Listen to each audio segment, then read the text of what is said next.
A key concept of price action that every trader will learn at the very beginning of their trading journey would be the concept of market structure. So on the left side here, we have a sequence of higher lows and higher highs forming an uptrend or an upward movement. Right? And on the right side, we have a sequence of lower lows and lower highs forming a downtrend or a bearish market structure, right? So this is moving downwards, bearish movement, and over here we have upward movement, which is a bullish market structure.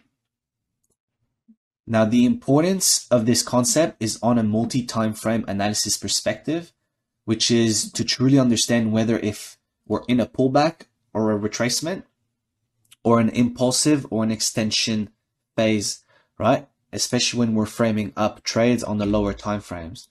So if we take a look here, this is a retracement, this is an impulsive move, and we'll see why. Essentially, if we are breaking the previous higher high or previous level of structure, right, that means we're creating a break of structure here, which incites us to say that we are making an impulsive or an extension move to the upside, whereas retracements simply pulls back within that impulsive move to some extent to then continue and create a new higher high. And that higher high, once again, is only confirmed once the previous high is being broken.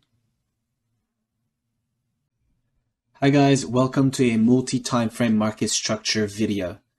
So since we already know that in a trending market, right, we're creating higher highs, higher lows, and higher highs and higher lows in an uptrending market, of course, and then it would be the opposite in a downtrending market. So from your highs, you'll have lower highs and lower lows.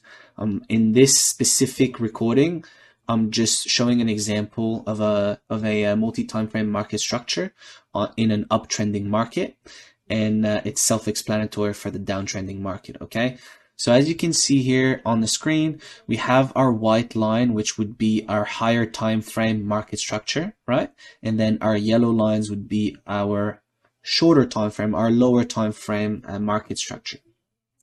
So this just comes and shows how important, knowing the direction of the market, knowing what the higher time frames are telling you. So by looking at this on the higher time frames and by identifying these highs and these lows and these higher highs and the higher lows, we know that overall we are in an uptrending market. Okay, so this is a clear uptrending market. Now, given this information, we can now understand that if, let's say, we're trading within this impulse up, we know that these higher highs and higher lows and higher highs and higher lows on the smaller time frames is going within the trend. So we know that if we're uptrending, we know that, right, if we're creating a higher high here, we know that we should be breaking the previous highs.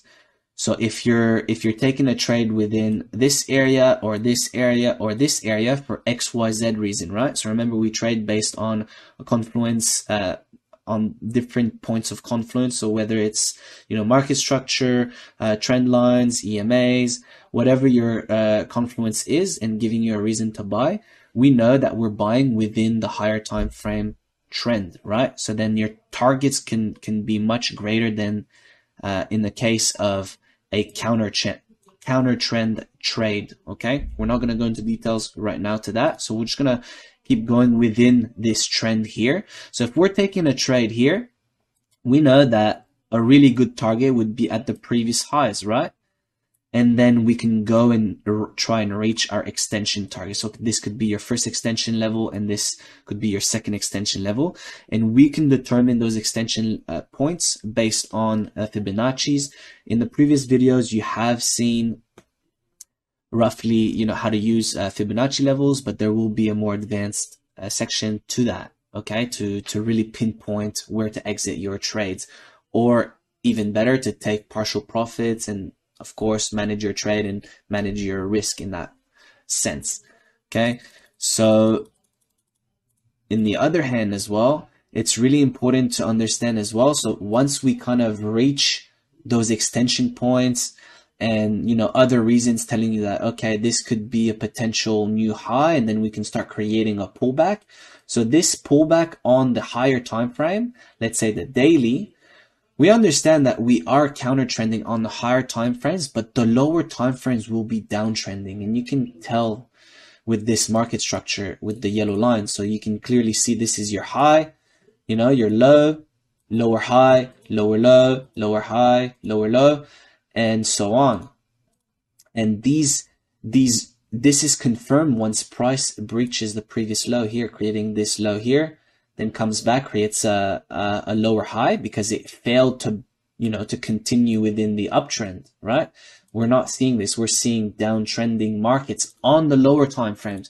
So it's important to understand, yes, we are downtrending on our lower time frames, for example, the 1 hour time frame, but on the daily time frame, your higher time frame picture, we're just making a correction within this bigger, you know, picture where we are uptrending. So we understand that markets move in an uptrend. We're creating, you know, an impulse to the upside, correction, impulse to the upside once again, right? So this is just a correction on the higher time frames, and we're kind of waiting for different points of confluence to tell us, okay, this is potentially your new low, and we can go and buy, you know, to your previous highs and then to your next extension levels. So this was just a rough example on how you can really look at multi-time frame analysis. It's extremely important to first identify, you know, the direction of the markets on the higher time frames, and then, you know, try not to get lost in the lower time frames when you're trading. It's easy to just to forget that, yes, we are, you know, in a downtrending market on the 1 hour, but your targets are not going to be the same as if you were buying within an uptrend, right? So this move here is much smaller than this move over here. So if we measure these from this high to this low, we have, you know, 120 pips, you can see over here. And then if we measure from this low to this high, we have 195 pips, okay? Now this is obviously just a sketch that I did, but in general, if you're uptrending, your impulses are greater than your corrections. And it's in your benefit to trade within the trend, but the more experience you get trading the markets, the more you'll be comfortable trading these counter trends. But it's important to understand, you know, what environment you're trading in, and not getting lost in the lower time frames.